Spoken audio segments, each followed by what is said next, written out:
आप फरमाइए कि जो रियासत मदीना के वो बुनियादी सतून कौन कौन से थे जिसकी वजह से बड़े थोड़े अरसे में रियासत मदीना ने जो ताकत पकड़ी थी। मेरा ये मकसद है, इस पे बताएं कि वो ताकत पकड़ने की वजूहात क्या थी। देखिए, सबसे पहली बात तो यह है कि रसूल अकरम सल्लल्लाहु अलैहि वसल्लम ने जब ऐलान नबूवत फरमाया तो मुअल्लिम बशरियत बनकर आए थे। उस वक्त किसी हुकूमत के क़याम का कोई तसव्वुर या कोई आइडिया नज़रिया पेश नहीं किया था कि मैं एक हुकूमत कायम करने के लिए आया हूँ। लेकिन ये मुआशरा क्योंकि खुदावंद मुतआल ने हर एक को एक दूसरे का मोहताज बना के आपस में जोड़ दिया है, और फिर उसमें हुकूक की जब बात आती है तो ऐसे मसाइल दरपेश हुए कि रसूल अकरम सल्लल्लाहु अलैहि वसल्लम को मरहला ब मरहला उन हुकूक को वाज़े करना पड़ा और अपने असहाबाए किराम की न सिर्फ तरबियत फरमाई बल्कि उन पर अमल करके दिखाया। रियासत मदीना में जो सबसे पहली चीज़ हमें मुतासर कुन नज़र आती है वो ईसार है। वो जज्बा ईसार था, कुर्बानी थी कि जब हमने देखा कि मुहाजिरीन जो हैं वो मक्का मुकरमा से मदीना मुनव्वरा में आते हैं तो अंसार मदीना जो है वो इतना गर्म जोशी से इस्तकबाल ही नहीं करते बल्कि उनकी ज़हरी हालत को देखकर, मादी वसाइल के फुकदान को देखकर उन्हें एक लम्हा के लिए भी परेशान नहीं होने देते। अपनी चीज़ें उठा के उनके घरों में दे दी, अपने घर उनके हवाले कर दिए, यहाँ तक कि बाज़ ने अपनी बीवियों को तलाक दे के अपनी बीवियाँ उनकी जिनके पेश कर दी ताकि इन्हें प्रदेश में ये महसूस ना हो कि इस आलम हिजरत में हम कहाँ हैं। तो ये ईसार का वो मुजाहिरा था जो उससे पहले दुनिया ने कहीं नहीं देखा था। दूसरी बात ये थी कि यसरब की बुनियाद यहूदियों ने रखी थी और उसकी बुनियाद रखने की असल जो वजह थी वो यही थी कि उनकी किताबों में ये मौजूद था एक रसूल आएगा जिसका निज़ाम हुकूमत, जिसका परचम पूरी दुनिया पर लहराएगा और वो इस सरजमीन कोहे ईर और कोहे सौर के दरमियान जो क़याम करेगा। गाइड को लेकर वहाँ पहुँचे, जब वहाँ पहुँच गए उस सरजमीन में तो उनसे कहा अब तुम जाओ।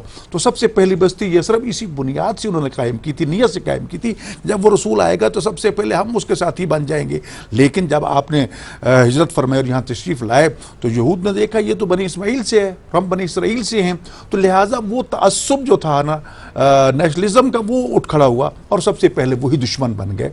लेकिन वहाँ पर मादियत थी, माल दौलत का दौरा था। रसूल अकरम सल्लल्लाहु अलैहि वसल्लम ने मादियत को ज़रूरत ज़रूर करार दिया। इस्लाम जो है वो एक फ़कीर और नादार मुसलमान को पसंद नहीं करता। इस्लाम चाहता है कि वो मजबूत, लेकिन उसी को सब कुछ समझ लेना, इसको यार करार नहीं दिया बल्कि उसको कुर्बान करने का जज्बा दिया। ये जज्बा सबसे पहले रियासत मदीना ने पेश किया। दूसरी बात ये थी कि हर एक शख्स को खुदावंद मुतआल के हुजूर हाजिर और पेश कर दिया कि हम हाज़िर खुदा में मौजूद हैं, हर वक्त खुदा के सामने जवाबदेह हैं। और फिर साथ साथ जो तसव्वुर हुकूमत है उसमें ये बात सिर्फ हुक्मरान तक नहीं छोड़ी, कुल्लुकुम राअ व कुल्लुकुम मसूल अन रईयत, ये करार दिया कि तुम में से हर एक अपनी जगह पर हुक्मरान भी है और अपनी रईयत के बारे में जवाब दे भी है। तरबियत के हवाले से ख़ानदान के सरबराह को बनी इसराइल के नबी का रुतबा दे के फरमाया कि तुझसे इन अफराद खाना के बारे में सवाल किया जाएगा। और रसूल तरबियत जो कुरान करीम में दिया वो यही क़ू अनफुसकुम, पहले अपनी तरबियत,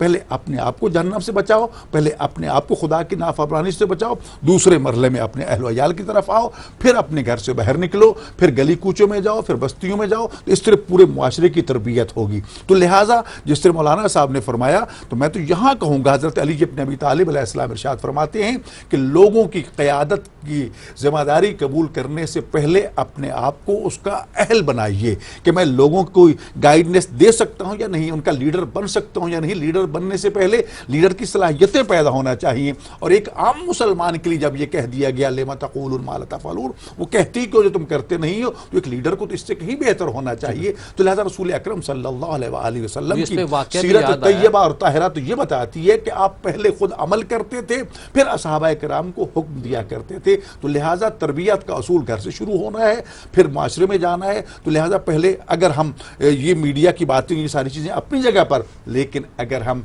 उन चीज़ों को सामने नहीं लाएंगे। एक बात मैं बड़ी जसारत के साथ याद करना चाहता हूँ, एक वक्त ये था कि तलबा को ये कहा जाता था कि उस्ताद का जो मैं कर रहा हूँ ऐसे करो, जी, ये वो आइडियल थे तलबा के लिए, लेकिन आज अफसोस कि जो मैं कहता हूँ वो करो, जो मैं कर रहा हूँ उसको तुमने नहीं देखा। यानी किरदार और गुफ्तार जो है उसमें बिल्कुल बोध पाया जाता है, उसमें बहुत दूरियां पैदा हो चुकी हैं। नहीं, असातिज़ा को जो मुअल्लिम में बशरियत होते हैं, यकीनन उनकी जिम्मेदारी है। माँ बाप अपने बच्चों को ज़्यादा वक्त अपने उस्तादों के पास देते हैं, घर में बहुत कम होते हैं, तो उस्तादों को अपनी जिम्मेदारियाँ पूरी करनी है, वालिदैन को अपनी जिम्मेदारियां पूरी करनी है, और माशरे के अफराद को खुद अपनी जिम्मेदारियों की तरफ मुतवज्जो होना है, तब जाकर इस माशरे को हम इस्लाह पजीर कर सकते हैं। तो आप हमें